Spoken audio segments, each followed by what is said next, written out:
اللہ من الشیطان الرجیم بسم اللہ الرحمن الرحیم۔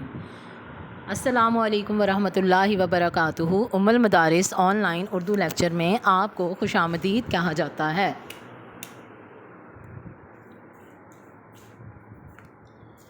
بچوں، آج کا ہمارا عنوان ہے بادل کا گیت۔ ہم جانتے ہیں کہ ہم بادل کا گیت سبق کی ریڈنگ کر چکے ہیں ترنم اور تحت اللفظ کے ساتھ، اور اس کے خاص الفاظ، اعراب اور معنی بھی ڈسکس کر چکے ہیں۔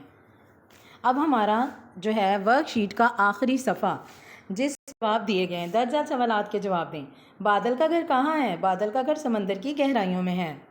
سوال نمبر 2، بادل کو ایک دن تپتی ہواؤں نے کیا کہا؟ ایک دن تپتی ہواؤں نے بادل کو کہا کہ آ تجھے تارے دکھائیں۔ بادل نے کس دھن میں اپنا وطن چھوڑ دیا؟ بادل نے ستاروں کی دھن میں اپنا وطن چھوڑ دیا۔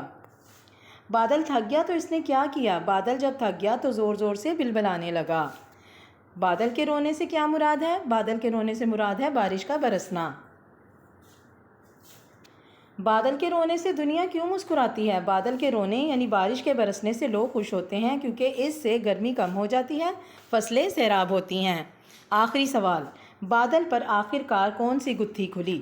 بادل پر آخر کار یہ گتھی کھلی، یعنی یہ راز کھلا کہ بادل کا اصل ٹھکانہ یا گھر سمندر ہی ہے۔ تو بچوں، یہ تھے آپ کے ورک شیٹ اور بادل کا گیت کی مشق کے سوال جواب، جو آپ نے ورک شیٹ کے آخری صفحہ پر حل کرنے ہیں، اور حل کرنے کے بعد جی سوٹ پر بھیج دینے ہیں۔ خدا حافظ۔